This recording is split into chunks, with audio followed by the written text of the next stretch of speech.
I'm excited for this shit, bro. I'm nervous too, though. You can tell I'm nervous if, like, my lips are tight. Like, right here. I don't like it. But I was trying to say that I'm looking forward to... Ew, now I'm trying to sound, like, all presenty and shit. Let me say it like I'm talking to my friend. It wouldn't sound put together if I was talking to my friend. TBH. I'm looking forward to...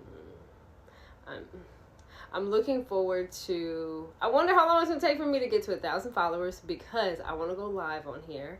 I think it'd be very funny, very fun, and it will inform my communication skills.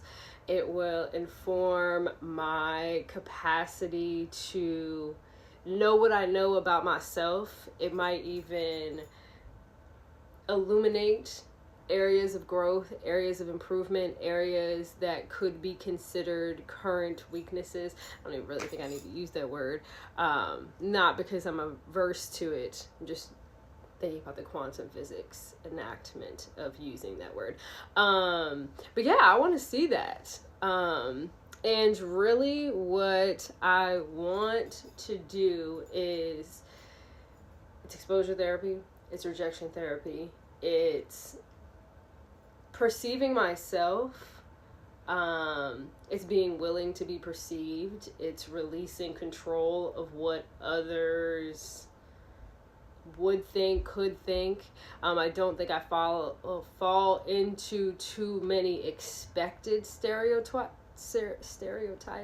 as far as like judging me as like the cover of a book. So actually seeing what people's projections might be, I think that'll be fun, because it's really like a case study. It's just like social data. And then beyond that, if anything strikes a chord with my feelings, with my ego, it's a gift. It's all a gift. It's all lessons. And yeah, it's just something, it's just fun to do, using my voice, exercising my throat chakra. I made a list of the things that could help. Yes, I'm a Virgo. Not that you have to be a Virgo to make a list. But if you a Virgo, you damn sure gonna make a fucking list. And I was gonna go on a tangent, but whatever. Why I want to practice my orator skills, some things I want to observe for are pauses, fillers, when I'm saying like, facial expressions, eye contact. I want to do like a gua sha tutorial, and then do the before and after. I haven't done my gua sha in a while. I haven't done it consistently for over a year. If not more than that. It's been a tough fucking year. But if I did, my facial structure would be different. Like right now you can kind of tell, like, it's almost like everything's being pulled down. That is because of mouth breathing. It's because of my tongue position. It has a lot to do with my breathing. And except when you have the gua sha and then you are actually moving the lymph underneath the skin, from what I understand it, you're also moving and bringing nutrients. The idea for lymphatic practices is blood flow. Same thing with hair growth. What I'm learning is that it's all about blood flow. So if there's stagnation in your body, that might impede things like the head on your hair growing, which they say is a very taxing thing on the body, or it's almost like because you have a surplus of nutrients and nourishment to your body, the head on your hair will grow. And that's also something that I will be going into, I think, in the future, which is talking about how I lost a lot of my body mass. It can't really be described here, that I had. Partly I was very inflamed for a long time and I didn't know it, and my lymph was very stuffy, stagnant.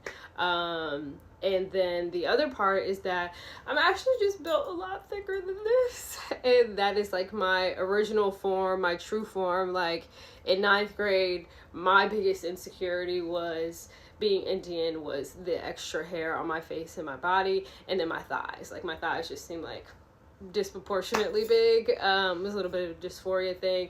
And I'm very sensitive, so like someone's probably said like a comment about that, and I very much internalized it, didn't have anyone to talk to about it, just figured it was wrong. I knew my body wasn't the conventional ideal for a body anyways, and I didn't have a butt to go with the thighs. So anyways, my desired form is truly thicker, more muscle naturally.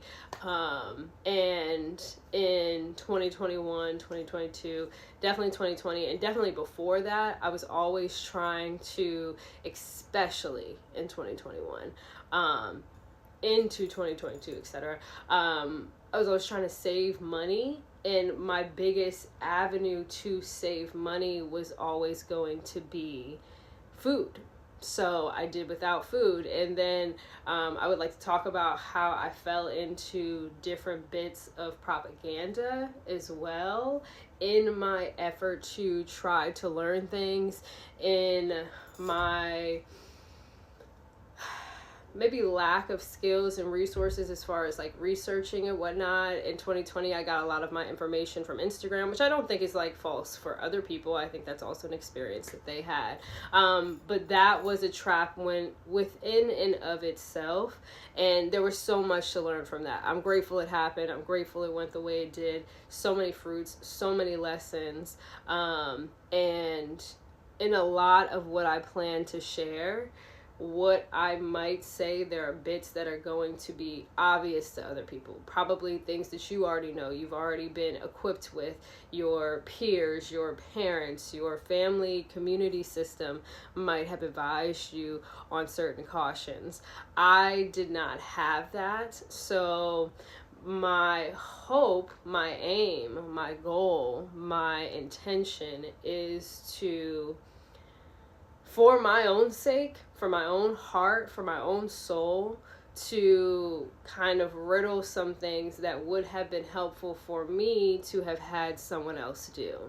Now, I don't know that there is a market for this. Naturally, there's so many people and souls in the world that it will resonate with someone. It might not fit what, if you're watching this video, particularly what you need. And obviously it is up to your discernment, your choice, your volition to distill whether what I'm sharing works for you. I think like part of me explaining it is like partly a consent thing. Part of it is almost like, it's like I'm always also trying to like avoid the rejection of, oh, maybe not many people will give a shit about what I'm saying. And like, the effect of that on my ego, or more so, it's not even my ego. It's like, if someone doesn't like something about me, doesn't approve it, doesn't understand it, it's never really about them and their perception of it. It's about my inclination, proclivity to believe on some level that same thing that they're saying. Because if I didn't believe it, if there wasn't some resonance there where it maybe shouldn't be, or ideally maybe it won't stay there forever, if that resonance with that comment that feels depreciating towards me, if it's something that I'm holding a little to the chest, maybe it struck a chord, it's because there's a chord in me that is strung like that. I just wanted to say that as an aside, but a lot of what I'm sharing will be perhaps even like common sense things to a lot of other people. It will apply to maybe adoptees, maybe people who are middle class, lower class, grew up in money scarcity and don't want to stay there, but are still in this very like technical scarcity survival place and want to get out of it though, but want to do it in a realistic way that doesn't bypass all of these social, financial, economic, and family factors that are around you, especially if you're someone that doesn't have a family unit that you can rely on, trust in, and just the sheer amounts of stress that come with that in very dynamic ways.